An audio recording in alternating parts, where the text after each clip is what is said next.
গল্পের শুরুতেই আমাদের ১৯৯৯ সালে দক্ষিণ কোরিয়াকে দেখানো হয়, যেখানে সেই সময়ে যুগ খুব দ্রুত বদলাচ্ছিল। সবাই পুরনো জিনিস ছেড়ে নতুন নতুন জিনিসপত্র নিয়ে আসছিল এবং কে পপও শুরু হয়ে গিয়েছিল, যার কারণে ঠিক সেই সময়ে কোরিয়াতে নাচ খুব জনপ্রিয় হয়ে উঠেছিল। ঠিক তখনই আমরা তিনটি মেয়ের একটি গ্রুপের সাথে পরিচিত হই। এই গ্রুপের লিডার ছিল আমাদের নায়িকা সেওন, যার নাচতে খুব ভালো লাগতো। এভাবে একদিন যখন ওরা স্কুল থেকে বাড়ি ফিরছিল, ঠিক সেই সময়ে তারা একটি জায়গায় বেশ ভিড় দেখতে পায়, কারণ সেখানে একটি ডান্স মেশিন এসেছিল। আর সেই সময়ে তাদের গ্রামে এই জিনিসটা বেশ নতুনই ছিল। তাছাড়া ওই মেশিনে উঠে ডান্স করলে অটোমেটিক গানও বাজতো। এই সব কিছু দেখে সিয়ন আর তার বান্ধবীরা এতে খুব আকৃষ্ট হয়ে পড়ে। তাই এরপর সিয়ন তার বান্ধবীদের সাথে ওই মেশিনের উপর উঠে খুব সুন্দর করে ডান্স করে। যেখানে তাদের ডান্স দেখে সেখানে থাকা সমস্ত স্টুডেন্টরা তখন খুশি হয়ে যায় এবং সেই মুহূর্তটা সবাই এনজয় করতে শুরু করে। এদিকে এই তিনটি মেয়ে তাদের গ্রামের হেগো হাই স্কুলে পড়তো, আর আজ হেগো হাই স্কুলের সাথে অন্য একটা হাই স্কুলের ফুটবল ম্যাচও ছিল। এরপর যখন ফুটবল ম্যাচটি শুরু হয়, তখন হেগো স্কুলের পারফরমেন্স এতই খারাপ ছিল যে ম্যাচ দেখে তাদের স্কুলের বাকি সকল স্টুডেন্টরা একটুও মজা পাচ্ছিল না। কিন্তু এদিকে প্রতিপক্ষ দলের সকল স্টুডেন্টরা এই ম্যাচটি দেখে ভরপুর মজা পাচ্ছিল, কারণ তাদের স্কুলের টিম জিতে যাচ্ছিল। এসব দেখে সেওন তখন মনে মনে ভাবতে শুরু করে, আসলে খেলাধুলা একটা ফালতু জিনিস, আর এটা জীবনে কোনো কাজেই আসবে না। এসব কিছু ভেবে এরপর সে সোজা বাড়ি চলে আসে। বাড়িতে আমরা তার বাবাকে দেখতে পাই, আর সিয়ন তার বাবার সাথেই থাকতো। তার মা নেই। সিয়ন সবসময় তার বাবাকে তার সিওল যাওয়ার কথা বলতো, কারণ সে এই গ্রামে একদমই থাকতে চায় না। সে ভাবে এখানে তার কোনো ভবিষ্যৎ নেই, তাই সে তার খালার কাছে সেখানে গিয়ে থাকবে, যাতে তার বেশিরভাগ সময় একা থাকতে না হয়। তাছাড়া তার খালা তার খরচও বহন করতে পারবে, কারণ তার খালা সেখানে ভালো ইনকাম করে। কিন্তু তার বাবা সবসময়ের মতোই আজও তাকে না করে দেয়। এর পরের দিন সিয়ন তার গ্রুপকে নিয়ে যখন ক্লাস বাঙ্ক করে বাথরুমে ডান্স করছিল, ঠিক তখনই তাদের কাছে আরেকটি মেয়ে চলে আসে, যে কিনা দেখতে খুব মিষ্টি ছিল আর তার কোনো বন্ধুও ছিল না। কিন্তু দুর্ভাগ্যবশত তখনই ভাইস প্রিন্সিপালও সেখানে চলে আসে, আর তাদেরকে এখানে দেখে কোনো কথা না বলেই সবাইকে শাস্তি দিতে শুরু করে। যেটা দেখে তখন ওদের মধ্যে একজন মেয়ে বলে ওঠে, স্যার, আপনি লেডিস ওয়াশরুমে কি করছেন? এই কথা শুনে ভাইস প্রিন্সিপাল তখন আরো রেগে যায় আর বলে, আমি এখনই তোমাদেরকে প্রিন্সিপালের কাছে নিয়ে গিয়ে অভিযোগ করছি। এরপর আমরা হেগো হাই স্কুলের প্রিন্সিপালকে দেখতে পাই, যিনি কিনা তখন স্পোর্টস টিচারের সাথে আলোচনায় বেশ বিজি ছিলেন, কারণ আগের ম্যাচে তাদের যে হারতে হয়েছিল তা বেশ লজ্জাজনক ছিল। তাছাড়া সেই সময়টাতে সবকিছুর সাথে খেলাধুলার যোগ্য বেশ দ্রুত গতিতে বাড়ছিল, যার কারণে নতুন নতুন স্কুলগুলোকে খেলাধুলার মাধ্যমে সামনে আসার সুযোগ করে দেওয়া হচ্ছিল। আর যাদের স্কুল খেলাধুলায় ভালো পারফর্ম করবে, সেই স্কুলকে অনুদানও দেওয়া হবে। কিছুদিন পর একটি আসন্ন টুর্নামেন্ট ছিল, সেখানে তাদেরকে যে করেই হোক অংশগ্রহণ করতে হবে, কারণ সেখানে অংশগ্রহণ করলে তাদের স্কুলের নাম অনেক ভালো হবে। এখানে তখন আমরা ওই তিনটি মেয়েকে হাত উঁচু করে হাঁটু গেড়ে সেখানে বসে থাকতে দেখি। ঠিক তখনই সেখানে তাদের ক্লাস টিচার এসে তাদেরকে এভাবে দেখে বলে, তোমাদের কি একদমই লজ্জা করে না? এত বড় হয়ে গিয়েছো আর এখনো একই ক্লাসে পড়ে আছো। আর এখানে আমরা জানতে পারি আসলে তাদের বয়স কলেজে যাওয়ার মতো ছিল, কিন্তু তারা এখনো এই স্কুলেই পড়ে আছে, কারণ তারা একবার ফ্রেশার পার্টিতে মারামারি করেছিল, যার কারণে স্কুলে অনেক বদনাম হয়ে গিয়েছিল। আর সেই কারণে তাদেরকে একই ক্লাসে তখন পুনরাবৃত্তি করানো হয়। এর পরের দিন যখন ওই তিনটি মেয়ে স্কুলে আসে, তখন তাদের ক্লাসে তার একটি নতুন মেয়েকে দেখতে পায়, যার নাম কিনা ছিল সাকিব। সে একজন হাসি খুশি, ভালো, সুন্দর এবং সবচেয়ে বড় কথা ধনী মেয়ে ছিল, আর সে তখন সবাইকে ডান্স করে দেখাচ্ছিল। সেওন তাকে দেখে তখন জেলাস হয়ে জিজ্ঞাসা করে, তুমি এখানে কেন এসেছো? আর তুমি ডান্সই বা কেন করছো? তোমাকে এখানে নাচার অনুমতি কে দিয়েছে? তখন সাকি বলে, আমার যা মন চাইবে আমি তাই করব, তুমি এসব বলার কে? এই কথাটা সিওন এবং তার বন্ধুদের একদমই পছন্দ হয় না। তাই তারা লাঞ্চের সময় সাকিকে ধরে ছাদে নিয়ে আসে বুলি করার জন্য আর জিজ্ঞাসা করে, তুই কে রে? তখন সাকি বলে সে সিওল থেকে এসেছে, এমনকি তার একটি বয়ফ্রেন্ডও আছে। আসলে সেই সময় একটি মেয়ের বয়ফ্রেন্ড থাকাও সে সময় খুব গর্বের বিষয় ছিল এটা। এদিকে সিওন সিওলের নাম শুনেই ভেতর থেকে খুব খুশি হয়ে যায় আর সে সাকির সাথে বন্ধুত্ব করার জন্য অধীর হয়ে ওঠে, কারণ তার স্বপ্নের শহর তো ছিল সিওল। কিন্তু এভাবে তাদের শুধুমাত্র বাথরুমে ডান্স করলে তো আর কাজ হবে না। তাই তারা সবাই মিলে তখন প্রিন্সিপালের কাছে চলে আসে আর বলে তাদের একটি নাচের ক্লাস দরকার, যাতে তারা তাদের ক্রীড়া দলকে সমর্থন করতে পারে। মূলত তারা এখানে চিয়ার লিডারদের কথা বলছিল যে আমাদেরকে স্কুলের চিয়ার লিডার বানিয়ে দিন, যাতে আমরা নেচে আমাদের দলকে অনুপ্রাণিত করতে পারি। এসব বলার সাথে সাথে তারা ডেমো করে দেখাচ্ছিল। ঠিক তখনই এখানে ক্রীড়া শিক্ষক চলে আসে আর তাদের ডান্স দেখে বলে, এটা বেশ গুরুত্বপূর্ণ একটা বিষয়, তোমরা এখন যাও, আমরা তোমাদের নাচের বিষয়টা নিয়ে বিবেচনা করে দেখছি কি করা যায়। অপরদিকে আমরা তখন ক্রীড়া দলকে দেখতে পাই, যেখানে কোচ আজ সবাইকে কিম নামের একটা ছেলের সাথে পরিচয় করিয়ে দিচ্ছিল। এই ছেলেটা তাদের স্কুলের ছিল না, কিন্তু সে তারপরও খেলায় সাহায্য করার জন্য এখানে এসেছিল। ঠিক তখনই আমরা এই স্কুলের গোলকিপার বা এই গল্পের মেইন নায়ককে দেখতে পাই, যার নাম ছিল স্যাং। সে তখন বলে, এই ছেলেটা কে? আর ভাবে হয়তো সে কোনো সাধারণ ছেলেই হবে। কিন্তু এরপর কিম যখন সবাইকে খুব দ্রুত গোল করে দেখায়, তখন সবাই এটা দেখে খুব অবাক হয়ে যায়। এদিকে প্রিন্সিপালও সবকিছু বিবেচনা করে মেয়েদের একটি নাচের রুম দিয়ে দেয়, যা বেশ ছোট ছিল, কিন্তু একদম কিছু না থাকার চেয়ে অল্প কিছু থাকাও তো ভালো, তাই না? তখন সবাই বলে, যাক, আমাদের শেষমেশ একটা নাচের ঘর হলো তো, এখন আমরা এখানে প্র্যাকটিস করে চিয়ার লিডার হতে পারবো। এদিকে সাকি সিওল শহরের মেয়ে ছিল, তাই চিয়ার লিডারদের সম্পর্কে সবকিছু জানতো সে, এমনকি সে আগেও চিয়ার লিডারদের সাথে ডান্সও করেছে। তাই সে তখন তাদেরকে নিজের মুভস দেখায় আর বলে, দেখো আমি যেমন যেমন করছি তোমরাও তেমন তেমন করতে থাকো, যেটা শুনে মেয়েরা তাকে ফলো করতে অস্বীকার করে। ঠিক তখনই ভাইস প্রিন্সিপাল তাদের দেখতে এখানে চলে আসে। তখন সিওন স্যারকে বলে, স্যার এখন তো আমরা মাত্র 4 জন, আমাদের আরো 5 জন মেয়ে দরকার, যাতে আমাদের 9 জনের একটা পুরো টিম হয়, কারণ নিয়মই আছে চিয়ার লিডাররা স্টেজে গেলে 9 জনই থাকতে হবে। হ্যালো বন্ধুরা, আজ আমি একটি অ্যাপ্লিকেশন সম্পর্কে কথা বলতে চাই, যা পিএসজি এবং সিরিয়া এর অফিসিয়াল পার্টনার, যেখানে আপনি cricket, football, tennis live match দেখে তাদের স্কোর ভবিষ্যৎবাণী করে সহজে অর্থ উপার্জন করতে পারবেন এবং আইফোন, ল্যাপটপ এবং নগদ পুরস্কার জেতার সুযোগ পাবেন। এই অ্যাপে আপনি পাবেন অনেক গেম, যেমন crash, crystal, under and over 21, আরো আকর্ষণীয় গেম, এবং খেলে আপনি সহজেই আয় করতে পারবেন। রেজিস্টার করার সময় আমার প্রোমো কোড ড্রামা9 ব্যবহার করে প্রথমবার জমাতে 24,000 টাকা পর্যন্ত পান। আপনি বিকাশ, ব্যাংক, ক্রিপ্টো, পেপাল এবং অন্যান্য সহজ পদ্ধতির মাধ্যমে সহজেই আপনার জয়ের টাকা তুলতে পারবেন। এখানে আপনি 24/7 গ্রাহক সহায়তা পাবেন। তাহলে দেরি কি? পিন করা কমেন্টের লিংক ব্যবহার করে আপনার প্রথম সুরক্ষা বাজি ধরুন, আমার প্রোমো কোড ড্রামা9 ব্যবহার করুন, গেম খেলুন এবং নগদ পুরস্কার জিতুন। তারপর আর কি, ওই মেয়েরা পুরো স্কুলে নাচতে শুরু করে, যাতে তারা নতুন সদস্য খুঁজে পেতে পারে। তারা পড়াশোনা বাদ দিয়ে সারাদিন বিভিন্ন জায়গায় গিয়ে শুধু ডান্স করতে থাকে, আর এমন পারফরমেন্স দেখে স্কুলের সকল মেয়েরা তখন ইন্সপায়ার্ড হয়ে যায়। যেটা দেখে তখন সিওন তাদের জন্য একটা ছোট করে অডিশন রাখে, যেখানে বিভিন্ন ধরনের মেয়েরা এসে তাদের নাচের প্রতিভা দেখায়। ঠিক তখনই একটি মেয়ে তার কুকুর নিয়ে আসে, যেটা দেখি সবাই তখন মনে হয় সে শুধুমাত্র সময় নষ্ট করতে এখানে এসেছে, কিন্তু না, আসলে এই মেয়েটির বাড়িতে একটা টিভি ছিল আর সে টিভিতে ডান্স শো দেখে দেখে অনেক নাচের মুভ শিখে নিয়েছিল, যার কারণে সে তখন ওই নাচের মুভস গুলো এখানে করে দেখায় আর ভাগ্যক্রমে সিওন তাকে সিলেক্ট করে নেয়। এরপর তাদের সেই চশমা পরা বন্ধুটাও অডিশন দেয়। সে ততটা ভালো ডান্স করতে পারতো না, কিন্তু সিওন তাকে রেখে দেয়, কারণ তাদের শুধু 9 জন লোক দরকার ছিল যারা ডান্সের অন্তত বেসিকটা জানতো।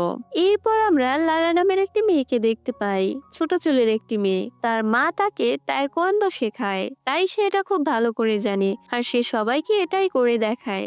এবং মজার ব্যাপার হলো তাকেও সিওন তখন সিলেক্ট করে ফেলে। দিন শেষে তারা মোট 7 জন হয়ে যায়। এখনো 2 জন দরকার ছিল, কিন্তু পরের দিনের মধ্যে তারা সেই 2 জনকেও স্কুল থেকে জোগাড় করে ফেলে এবং সবার নাম কাগজে লিখে সিওন শিক্ষককে দিয়ে দেয়। আর এভাবে তাদের পুরো টিমটা তৈরি হয়ে যায়।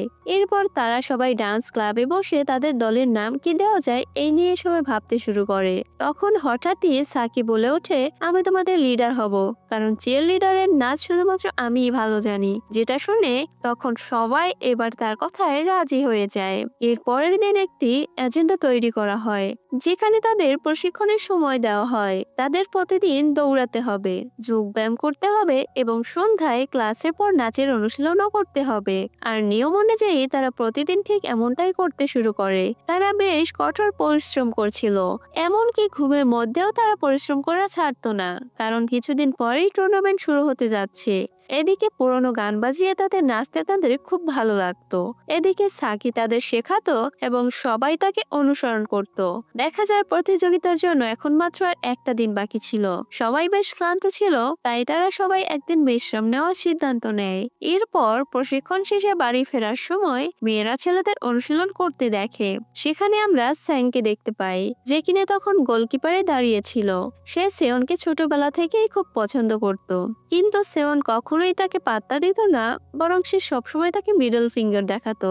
ঠিক তখনই আমরা কিমকেও সেখানে দেখতে পাই, যে কিনা তখন প্রথমবার সিওনকে দেখা মাত্রই তার প্রেমে পড়ে যায়। আর কিমকে সিওনের দিকে এভাবে তাকিয়ে থাকতে দেখে জেলাস হয়ে সেং এর প্রাইভেট পার্টে বল মেরে দেয়, যার ফলে সে তখনই সেখানে অজ্ঞান হয়ে যায়। এর পরের দিন আমরা দেখতে পাই প্রতিযোগিতার মাঠে প্রস্তুতি খুব জোরে সোরে চলছিল। উভয় স্কুলের প্রিন্সিপালরাও পুরো গরম মেজাজে ছিল আর একে অপরকে বলাবলি করছিল আমাদের দল জিতবে, আর অন্যজন বলছিল না আমাদের দল জিতবে। আর অন্যদিকে ডান্স টিমও বেশ প্রস্তুত ছিল, যারা কিনা তাদের নাচের মাধ্যমে সবার মন বেশ সতেজ করে দিচ্ছিল। এদিকে খেলোয়াড়রাও যাদের এত হতাশ দেখাচ্ছিল, মেয়েদের প্রথমবারের মতো এভাবে নাচতে দেখে তাদের হুশই উড়ে গিয়েছিল। এমনকি কিন্তু এই জোশে দ্রুত একটি গোলও করে ফেলে।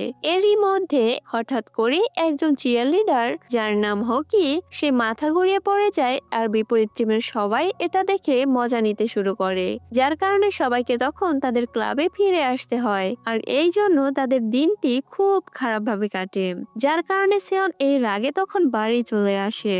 এর পরের দিন সব মেয়েকে ভাইস প্রিন্সিপাল তার অফিসে ডেকে খুব বকাঝকা করে আর বলে, তোমরা এই পারফরমেন্স করার জন্য সেখানে গিয়েছিলে, 2 মিনিটে অজ্ঞান হয়ে পড়ে গেলে।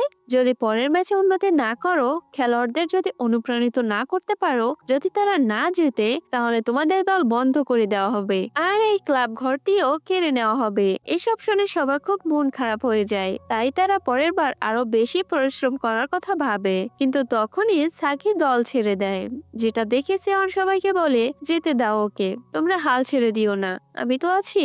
এদিকে সাকি চলে যাওয়ার পর সিওন তখন এই গ্রুপের চিয়ার লিডার হয়ে যায় এবং সে তাদের শেখাতে শুরু করে। কিন্তু সে তো একটি ছোট শহরের মেয়ে ছিল, যার কারণে সে তো চিয়ার লিডারদের সম্পর্কে এত বেশি কিছু জানতো না। তাই সে এরপর শেষবারের মতো সাকির সাথে যোগাযোগ করার চেষ্টা করে, কখনো ওয়াশরুমে, কখনো বা ক্লাসের পর, এমনকি কখনো কখনো তো বাড়ি ফেরার সময়। কিন্তু সাকি সবসময় তাকে ইগনোরই করে। এরপরের দিন ক্লাসে যখন সিওন তার সাথে অনেক সুন্দর করে কথা বলে, তখন সাকি রাজি হয়ে যায়, যেটা দেখে সবাই তখন অনেক খুশি হয়ে যায়। আর পুরোদমে এরপর তারা আবারও প্রশিক্ষণ নেওয়া শুরু করে দেয়। সবার আগে তারা হাসপাতালে গিয়ে অসুস্থ মানুষদের নিচে দেখায়, যাতে তাদের মধ্যে সুস্থ হওয়ার স্পৃহা জাগে। তাদের প্রস্তুতি খুব ভালোই চলছিল।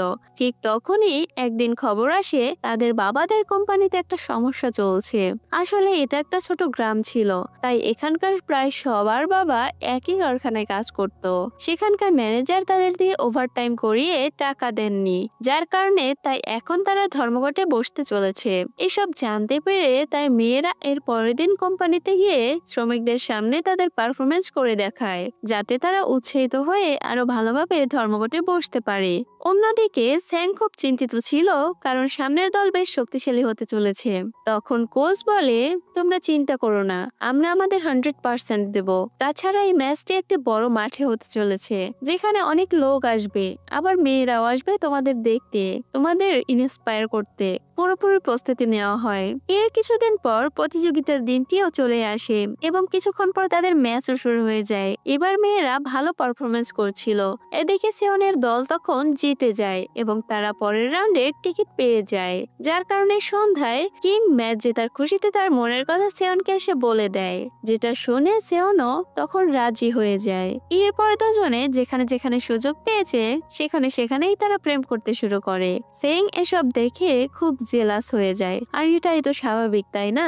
এদিকে বেচারা হতাশ এই জন্য যে তার ভালোবাসা তার চোখের সামনে দূরে চলে যাচ্ছে এবং সে কিছুই করতে পারছে না। এর পরের ম্যাচেও সেওন এবং তার দল খুব ভালো পারফরমেন্স করে, যার কারণে তাদের দল টপ 4 এর মধ্যে সিলেক্ট হয়। অন্যদিকে কারখানায় অতিরিক্ত কাজের কারণে সেওনের এক বন্ধুর বাবার মৃত্যু হয়ে যায়, যেটা শুনে সবার তখন বেশ মন খারাপ হয় এবং সবাই মিলে তার বাসায় চলে আসে। কিন্তু এদিকে তাদের ওই বান্ধবীর মন খুব খারাপ ছিল, আর তার বাবার জন্য তার খুব কষ্ট হতে শুরু করে, যার কারণে তাই সে ছাদের উপর চলে আসে আত্মহত্যা করার জন্য। ঠিক তখনই সেখানে সকল মেয়েরা চলে আসে আর তাকে বুঝিয়ে ভালোবেসে তাকে নিচে নামিয়ে আনে।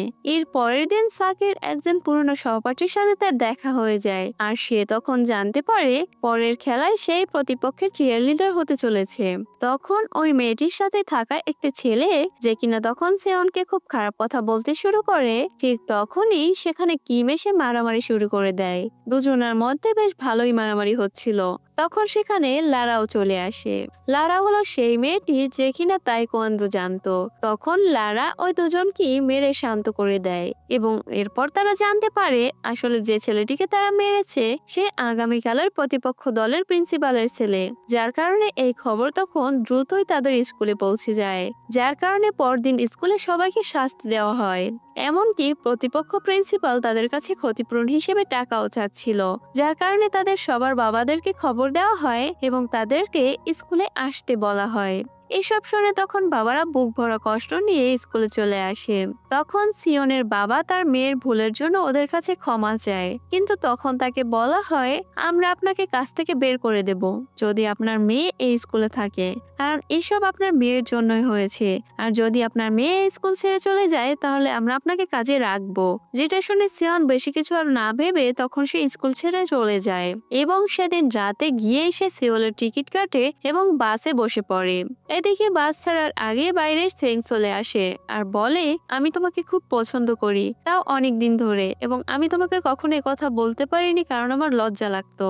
যেটা শুনে সেওনের এই দৃশ্যটি অনেক বিব্রতকর মনে হয়, তাই সে তখন এক বৃদ্ধার সাথে সিট বদল করে সোজা সিওল চলে যায়। কিছুক্ষণ পর যখন সে সিওলে পৌঁছায় তখন সে তার এক পুরনো এলিমেন্টারি স্কুলের বন্ধুর সাথে দেখা করে, যে কিনা বর্তমানে একটি ক্যাফেতে কাজ করে এবং তাকে একটি ডান্স ট্রেনিং ক্লাবের কথা বলে যেখানে সে তাকে জয়েন করিয়ে দিতে পারবে। এমনকি সেওনকে তার সাথে থাকার জায়গাও ওই মেয়েটি তখন করে দেয়। অপরদিকে তখন আমরা সেওনের বাবাকে দেখতে পাই, যিনি কিনা আজ কাজে এসে কর্মচারীদেরকে বলে তোমরা এমন আর করো না, এবার তোমরা প্রোটেস্ট করা বন্ধ করো। যেটা শুনে তখন কর্মচারীরা রাগে তার উপরেই তখন আক্রমণ করে। এরপর সুপারভাইজার যখন এসব জানতে পারে তখন সে সিওনের বাবাকে জিজ্ঞাসা করে তোমার উপর কে আক্রমণ করেছে আমাকে বলো, আমি সরাসরি তাকে আজই কাজ থেকে বের করে দেব। কিন্তু সিওনের বাবা কারণ আমি তখন নেয় না তাদের সামনে, কারণ সে চাচ্ছিল না কাউকে কাজ থেকে বের করে দেওয়া হোক, তাই তখন তিনি চুপচাপ থাকেন। অপরদিকে সেং সিওনের স্মৃতি মনে করে আস্তে আস্তে মরে যাচ্ছিল, তাই সে কিমকে গিয়ে জিজ্ঞাসা করে তোর কি সিওনের সাথে কথা হয়, ও কোথায় গিয়েছে তুই কি জানিস, ভাই তুই আমাকে বল প্লিজ। এই কথায় দুজনে তখন মারামারি করতে শুরু করে, কারণ এদিকে কিমু নিজেও তো জানে না যে সিওন কোথায় গিয়েছে, বরং সে নিজেও তো সিওনকে খুব মিস করছিল। এরপর সেং রাগে তখন সিওনের বাড়িতে চলে আসে এবং তার বাবার সাথে সময় কাটাতে শুরু করে এই আশাতে যে হয়তো তিনি তাকে কিছু বলতেও পারে। অপরদিকে সিওন ডান্স একাডেমিতে জয়েন করে নিয়েছিল, সেখানকার ম্যানেজার তার উপর বেশ মুগ্ধ ছিল কারণ সে খুব ভালো নাচ করছিল। অনুশীলনের পর যখন সে বাইরে বেরোয় তখন সেখানে সে স্যাংকে দেখতে পায়। আসলে তার বাবা তাকে তার ঠিকানা বলে দিয়েছিল। তখন সেং সেওনকে বলে তোমার বাবা তোমাকে খুব মিস করে আর তিনি তোমার জন্য কিছু খাবারও পাঠিয়েছেন। এই সব কিছু বলে সেং তখন তখন আবার গ্রামে ফিরে যায়। এই সব কিছু শুনে সেওনের খুব খারাপ লাগতে শুরু করে আর ভাবে যে তার বাবা এই বয়সে এসে একা একা থাকছে। এই সব কিছু ভেবে সেওন তখন একাডেমি ছেড়ে আবার গ্রামে চলে আসে তার বাবার কাছে। এর পরের দিন সেওনের বাবাও প্রোটেস্টে যোগ দেন, কারণ কোম্পানিতে সত্যি খুব দুর্নীতি হচ্ছিল এবং কর্মচারীদের টাকা খাওয়া হচ্ছিল। অপরদিকে তখন সেওন প্রিন্সিপালের কাছে এসেছিল দ্বিতীয়বার সুযোগ চাওয়ার জন্য। এদিকে প্রিন্সিপাল বেশ ভালো মনের মানুষ ছিলেন। তখন তিনি বলেন, আমি তোমাকে কখনোই তো যেতে বলিনি এবং তোমার নামও কখনো স্কুল থেকে কেটে দেইনি। আমি তো শুধু তোমার অনুপস্থিতি লাগিয়ে দিয়েছিলাম যে তুমি কিছু সমস্যার কারণে স্কুলে আসছো না। তুমি এখনো এই স্কুলের ছাত্রী। এসব শুনে সেওন তখন খুব খুশি হয়ে যায় এবং দৌড়ে বাড়ি চলে আসে, যেখানে সব মেয়েরা তার জন্য অপেক্ষা করছিল। এরপর তারা সবাই আবার একসাথে মিলে তাদের দলকে আরো শক্তিশালী করে ফেলে। এর কিছুদিন পর আমরা ফাইনাল ম্যাচটা দেখতে পাই, যেখানে মেয়েরা পুরো দমে সুন্দর করে নাচছিল। তখন স্যাংও খুব খুশি হয় সেওনকে ফিরে আসছে দেখে এবং সে জোশে এবার সব গোলই আটকে দেয়। একটাও বল তার থেকে মিস হচ্ছিল না। এভাবে দুজনে মিলে বেশ পরিশ্রম করে, আর এত পরিশ্রমের পর ডান্স টিম আর স্পোর্টস টিমের ভালো পারফরমেন্সের জন্য তাদের স্কুল দল তখন জিতে যায়। আর সেদিনই ছিল নিউ ইয়ারের দিন। গল্পের শেষে তখন আমাদের দেখানো হয় সব মেয়েরা সমুদ্রের পাড়ে বসেছিল এবং রেডিওতে তাদের সেই পুরনো গান বাজিয়ে তারা ফায়ার ওয়ার্কস উপভোগ করছিল। এভাবেই হ্যাপি এন্ডিং এর মাধ্যমে আজকের এই গল্পটি এখানেই শেষ হয়ে যায়। তো কেমন লাগলো তোমাদের এই গল্পটি সেটি কমেন্টে অবশ্যই জানিও। আর সবাই সাথে থেকো, সুস্থ থেকো, ভালো থেকো। Take care, bye by.